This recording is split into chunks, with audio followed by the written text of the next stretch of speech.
A picture catches a snapshot of a moment in time, immortalizing the feelings caught within the time frame. Some bring you joy, and others bring you sorrow. But for one subscriber from Reddit, it captured something horrifying that was no laughing matter. This is Jump Scare, a show where I sit down and tell my family and friends some of the scariest stories posted on the web.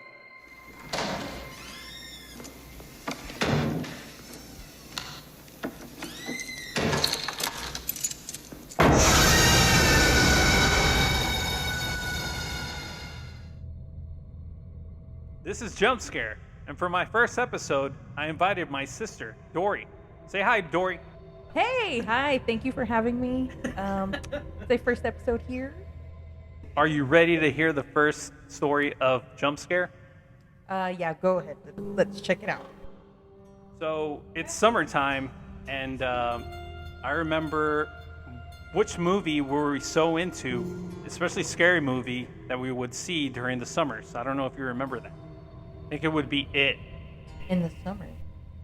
I mean, it is a summer movie. That was a 365 movie.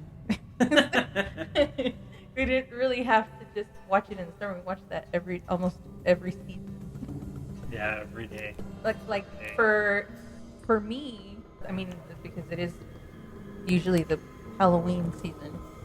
The one that I remember was Night of the Demons. Okay. Yeah, I totally But during the remember summers? that one. No, but during the summers, I don't. Okay. You don't I don't remember. really remember any summer ones. But we usually always watch horror movies throughout the year, so it doesn't have to be That's specifically true. in the summer. That's true. It doesn't have to be specifically in the summer, but the one that I remember always during the Halloween season, the spooky season, was Night of the Demons. Yeah, Night of the Demons was pretty creepy, especially that lady that gets possessed and has a lollipop in her mouth all the time. No, that was the other lead, the other girl. I guess the stereotypical easy chick, the blonde chick. Oh yeah, the blonde that chick. was a stereotypical easy chick. But yeah, I remember that one, especially when she was when the demon was floating down the hallway. That kind of like stayed in my memory for years, and even today. Also, well, like you mentioned, we would always just see horror movies throughout the year. Growing up, I remember Tales from the Crypt for sure. Oh yeah, for sure. Oh, and by the way, there is an episode on Tales from the Crypt. I'm not too sure if you remember for Christmas time. Yeah. Oh man, I remember that one still. The one with the Santa Claus, the lunatic that rolled over, I think, or a bus rolled over, and there was a lunatic that broke free, and he dressed up as Santa Claus, and he went in to like kill a lady in her house. I remember that one. I remember that episode too. Also, Goosebumps. We would definitely see those shows. That I do remember that in the summertime, the Goosebumps. Okay. When we were kids. Not so much movie wise, but I do remember around summer we would be watching Goosebumps. I don't know if also you remember growing up in North Dallas with our cousin Renee. And during that summer, as soon as we would get home, we would watch cartoons and all that. Yeah. And then once we were done with our homework, we'd just head out to the street, Oh, for sure. like in our bikes. Yeah, for sure. I remember it was the rule, when the light turns on, go home. So after school, when we finished our work, we would just head out into the streets in our bikes throughout the neighborhood. I remember, too, where we would go into the woods because behind my aunt's house, there was like a huge like wooded area. And as kids, we would just go in there. Kind of like... We'd make like a tree house or something. Yeah, kind of like the ones We'd eat mud pies. kind of like the kids in It when they would go into the creek. It has some sort of that innocence feeling. You know, yeah, when of, we were kids. going... Yeah, because, and then in another, I remember, one of our uncles, he lived near the train track, and there would be a creek towards the back. Oh yeah. When we were kids, man, that thing might have been filled with bacteria and germs and stuff. But we're jumping in We there. didn't care. We did not care at all. Yeah, we were just going in there. I have a question, sis. Mm-hmm. Do you care about Summerween or not? Summerween. Yeah, it's 365 up in this house.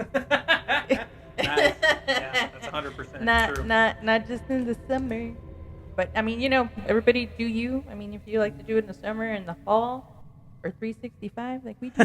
Just go ahead and do that. Whatever you guys work that into your decor. Yeah, go ahead and carve a watermelon or something. Oh, yeah. Yeah. Anyways, all right, sis. I'm going to go ahead. Are you ready to listen to this story? Let's do it. All right, here we go.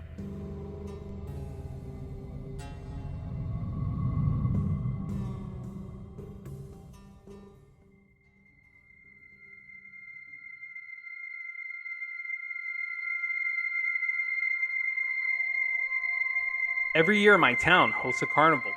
It's a big deal. Carousels, fair games, Hall of Mirrors, and that stupid twirly swing ride that makes you want to vomit. They really pull out all the stops for this one weekend. Growing up, I would get sugar sick, as my mom liked to call it, from all the cotton candy and funnel cakes. I'd only feel the symptoms after the night was done. While lying in bed, clutching my prizes, I ignored the malaise and played back all the festivities in my head. I skipped the carnival now. It doesn't do anything for me anymore. So imagine my dismay as my girlfriend, who helps work the carnival, dragged me along one night after all the crowds had left. "No lines," she squealed. "I even know how to turn on the Ferris wheel." I tried to look excited. She yanked me over to the shooting gallery, and we sat down in front of a counter lined with water pistols.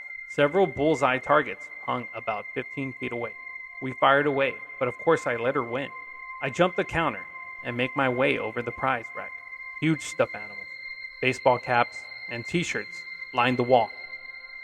"Which one do you want?" I yelled back.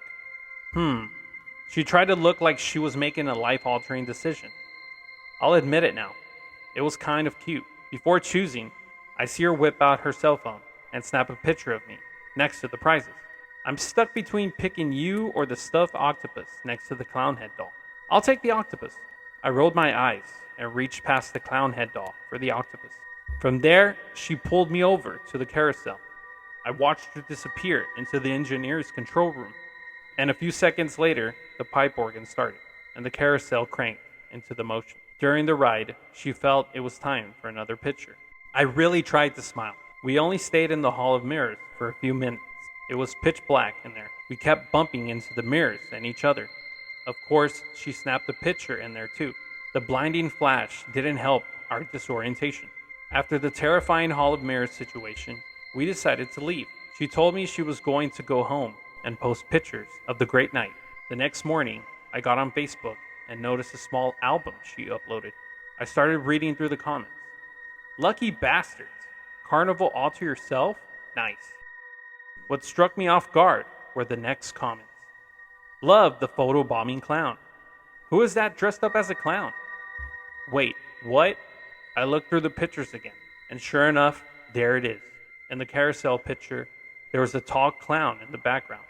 The speed of the ride somewhat blurred his image, but I could see him just standing there, arms at his sides. In the Hall of Mirrors, the flash illuminated the face of a smiling clown in one mirror, and in the corner of the picture, there was something chillingly twisted about his expression. How many times did I collide into him thinking it was my girlfriend? And lastly, there was this picture of me standing next to the shooting gallery prize rack. There, he was next to the octopus I grabbed for my girlfriend. I thought he was a doll. The realization made me sick. I was a hair's length away from him. His warm breath probably grazed my skin. What sort of sick delight did he get from doing this? I called up my girlfriend, who was still asleep, and asked her if she knew the clowns that were hired for the carnival. Her reply made me shudder. They got rid of clowns 5 years ago when parents complained they were scaring the kids. Update. After this whole incident, my girlfriend quit her job at the carnival. She had a bonfire this November where she incinerated the stuffed octopus. She also pulled the album from Facebook and deleted the pics from her phone. She said they disturbed her way too much. What she doesn't know is that I copied the pictures from Facebook and saved them to my hard drive. I'm thinking of posting them, but part of me doesn't want to relive that night.